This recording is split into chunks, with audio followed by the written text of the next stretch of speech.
This large, imposing and very grand house is tucked down a side street in central Antwerp. Walk inside and you enter the house and workshops of the Plantin Moretus publishing firm, the most important and largest printers in Europe at the time. The house was built around a charming formal 17th century garden with rooms on four sides. The first rooms you visit are domestic, a splendid series of dining and living rooms that showed off the wealth and power of the family. Some have oak-paneled walls, others have walls lined with gilded leather or hung with portraits of the family and their friends. But the house was more than just a home, and the rest of the building was used for the printing firm.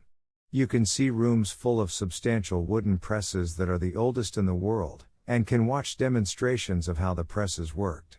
The old bookshop takes you back to the days when wealthy customers came to buy their silver and gold coins weighed to check their value before they were allowed to take their precious books home.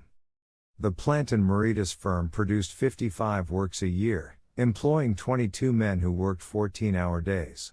They acted as the official printer for Antwerp, and the royal typographer to King Philip II of Spain.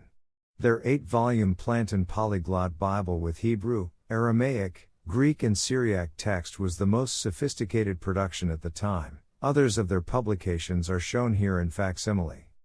The Plantin Moretus Museum is a real treasure trove, the only museum in the world to be granted UNESCO World Heritage status.